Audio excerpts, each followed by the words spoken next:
सासार जो के खाना सबके सामने परोस दिया गया, उसमें 250 लड़की थी और 250 लड़की को उस सेल्फॉक्स वाला खाना तत्काल प्रभाव से हॉस्पिटल ऐसा हुआ कि ऑक्सीजन का चढ़ाया जा रहा था, ऑक्सीजन लेवल घटते जा रहा था।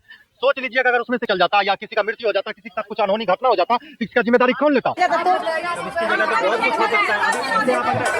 नहीं तो आप लोग बताते नहीं, बिना ट्रेनिंग का भेज दे क्यों कर रहे हैं बिना? सासाराम में जो आज घटना हुई है उसको लेकर के आज क्या आज सासाराम में नीतीश कुमार का दौरा था। सासाराम पुलिस जिला मुख्यालय में जो वहाँ पे जीविका वाली काम करती है, जो वहाँ का मेस चलाती है, उस मेस में सेल्फॉक्स का इतना बड़ा पुड़िया दिया गया और जो सेल्फॉक्स मिला करके खाना सबके सामने परोस दिया गया, उसमें 250 लड़की थी और 250 लड़की को उस सेल्फॉक्स वाला खाना खाया, तुरंत तत्काल प्रभाव से हॉस्पिटलाइज हो गई। हॉस्पिटलाइज ऐसा हुआ कि ऑक्सीजन का चढ़ाया जा रहा था, शरीर का ऑक्सीजन लेवल घटते जा रहा था। सोच लीजिए कि अगर उसमें से किसी भी बच्ची का प्राण चल जाता या किसी का मृत्यु हो जाता, किसी के साथ कुछ अनहोनी घटना हो जाता, तो इसका जिम्मेदारी कौन लेता? इसकी जगह पे बहुत कुछ हो सकता है। ऐसे आप अगर एग्जाम्पशन करेंगे तो बहुत कुछ चला जाएगा। एग्जाम्पशन क्यों कर रहे हैं भाई? नहीं तो आप लोग बताते नहीं, बिना ट्रेनिंग का भेज दे लोगों को खाना बनाने के लिए। एग्जाम्पशन क्यों कर रहे हैं बिना आप ट्रेनिंग के? कैसे भेजे हमको खाना बनाने के लिए? नहीं रसोई का है तो हमारे पास तो नॉलेज होगा ना, ऐसा थोड़ी है कि माइंड ऑफ का आगे मैं हमारी खा ली तुम बना खा ली सब्जी के साथ ही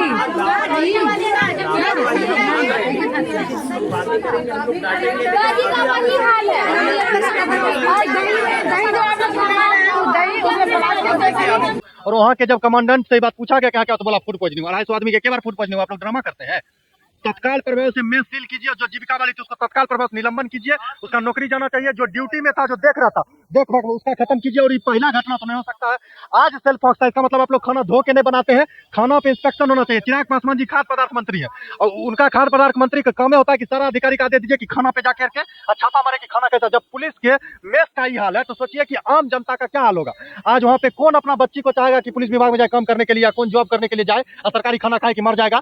उसका जिम्मेदार कौन होगा? इस पे कड़ा से कड़ा कार्रवाई होना। जवाब बस सरकार को देना है कि सरकार आकर के माफी मांगे, इस पे कड़ा से कड़ा कार्रवाई करे, जांच बैठा कर जो भी दोषी पाया जाएगा उस सबका लपराया जाए। और नहीं तो लड़कियों से अनुरोध है कि फिर वही खाना बनाने वाला अगर आपको सामने आ जाए तो चप्पल खोलिए, इतना चप्पल मारिए जब तक दिमाग दुरुस्त नहीं हो जाए। क्योंकि आप लोग का प्राण निकल जाता तो उसका गारंटी सरकार नहीं लेती। 5 लाख रुपया आंसू आयोग सहानुभूति, इसके अलावा माँ बाप को कुछ नहीं मिली।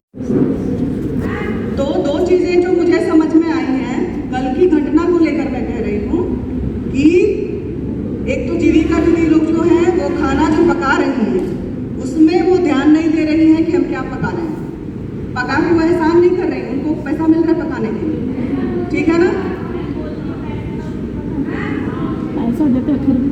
वो मैं बोल लूँ पूरा। तो पहला चीज तो ये कि वो फ्री में तो बना ले रही है, और अगर उन्हीं के ही हिसाब से खिलाना होता आपको तो मैं क्यों पूरे घूम के दक्षिण भारत में सभी लड़कियों से मिलके बोल रही हूँ कि आप मेस कमेटी को लगाइए और मेस कमेटी का ये काम है। समझाया था, सबको समझाया।